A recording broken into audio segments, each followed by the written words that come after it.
Hello, everyone. Dr. Yo here with an unedited video today to answer a timely holidays related question about whether it's okay to have an alcoholic beverage or two while you're recovering from chronic dizziness disorders. And the answer is yes, absolutely, it is okay. With some small caveats, which we'll talk about. So, in this video, I'm going to explain my rationale. I'm also going to explain why, in general, alcohol isn't the greatest idea, but why it's okay in moderation. And we'll talk about what you might be able to expect if you do decide to indulge in a beverage or two during the holiday season.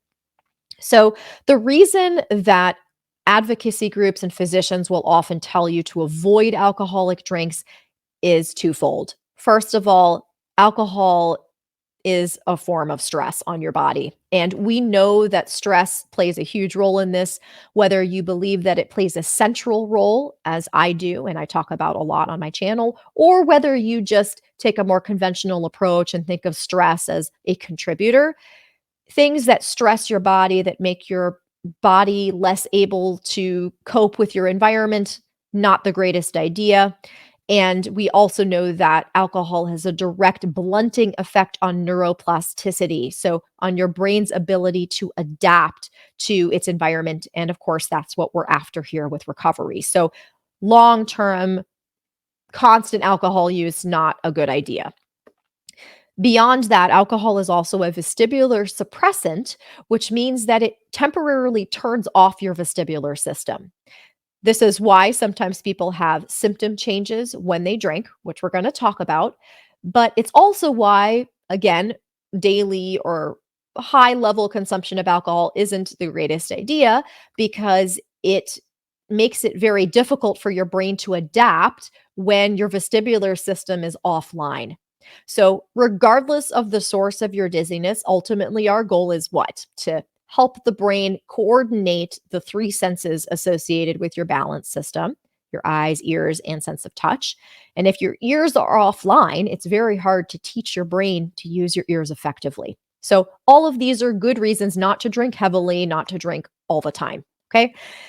But most of you guys are great, conscientious patients. And I don't think of you as patients, I think of you as people. But when someone says this to you, when someone in a position of authority says this to you, most of you will take this to the extreme and say, oh my gosh, I'd better not touch alcohol at all. Not to mention that alcohol also can make people dizzy on its own, right? It's a vestibular suppressant. This is why. But anyway, you already know this from experience. You've been told not to drink. So when the holidays roll around and here you are trying to return to some kind of normalcy, you might still be fearful and avoidant of alcohol because of what you've been told and perhaps your past experiences. So, I view being able to have a drink or two as an opportunity for exposure to something that you might be afraid of doing. And more importantly, I view being able to have a drink or two as dipping your toes back into feeling normal and enjoying yourself. Stress plays a huge role in these symptoms. And whether that's stress about the symptoms and being fearful of things surrounding the symptoms or other stress in your life, it is reasonable and perfectly okay for you to have a glass of wine and sit down with people that you enjoy, that people that you love, and just let go for a little while. I think that that is going to outweigh the potential, oh no, slight pause in neuroplasticity. Okay. But this is also why I suggest drinking in moderation, having a drink or two and then being done, because that's how we can avoid some of the potential downsides. So, not just the effect of on neuroplasticity, but also what I'm about to cover in a moment, which is the after effects potentially of drinking. So, that brings me to what you can expect if you decide to have a drink or two. What you might be surprised to hear is that actually many of the people that I've worked with who've had a drink or two report they feel wonderful when they've had a drink or two because of alcohol's vestibular suppressant effects. As many of you know, your brain, when you're suffering from chronic dizziness, tends to really like your eyes, it likes your sense of vision, and it's not always as keen on, it's not always as good at coordinating information coming in from your vestibular system, your ears, and from your sense of touch. So when the vestibular system goes offline, that takes a little bit of the load off of your brain. It can just kind of focus on what it's good at. It's good at coordinating information from your eyes, or it's better at it anyway. And this can bring down that sensation of dizziness temporarily. This doesn't happen to everyone, though. So it is also perfectly reasonable for someone to have a slight increase in symptoms with drinking because, again, your brain is trying to coordinate those three senses. And when we turn the vestibular system down, your brain might go, uh oh, where'd it go? And that change is something that your brain may be sensitive to. So, generally, I'll see people's symptoms go down. Sometimes I'll see people's symptoms go up, and other people tell me they have absolutely zero effect on their symptoms at all. They just feel relaxed and happy and like they've had a drink. Okay. So, all three of those are possibilities. Now, that being the case, if I'm saying, well, one of those three things could happen, either they'll go up, they'll go down, or they'll stay the same. What's the point of me telling you this? I'm telling you this to reassure you that it's normal and it's totally temporary and it's going to be just fine. So if you have a change in your symptoms related to a drink, you'll come back to baseline as long as you're not freaking out about it. As long as you've heard words of reassurance like this, that this is just because of a little change to your vestibular input, a little change to your vestibular system.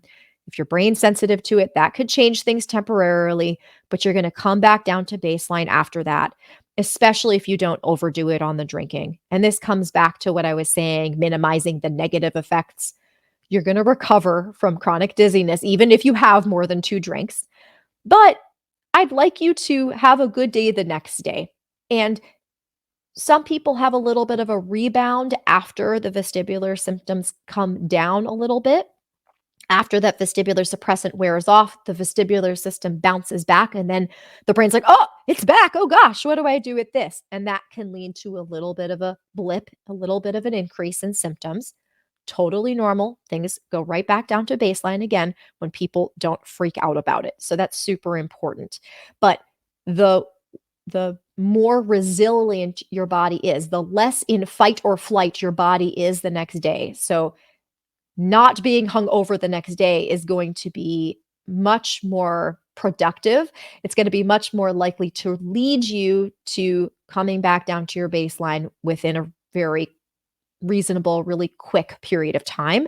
Whereas if you've had a lot to drink and you end up hungover, your body's in stress mode, it's in fight or flight mode. And the way in which your body currently communicates danger mode to you is through symptoms. So, again, I think you should all feel perfectly fine as long as you don't have any difficulties with alcohol abuse. That does not apply to you. But if you don't have issues with alcohol abuse, all of you should feel perfectly fine having a drink or two over the holidays with my blessing. Toast the new year, toast the holidays, whatever it is that you celebrate. And I will see you next year in 2023, or whenever it is that you're watching this, if this is the following year, back to your baseline or even better than before because you are returning to normalcy. I hope this helped. If you have questions or you want to share your experience with alcohol, you can drop your comments below. And as always, guys, please like, share, and subscribe to my channel if this was helpful. All right, talk to you soon. Bye bye.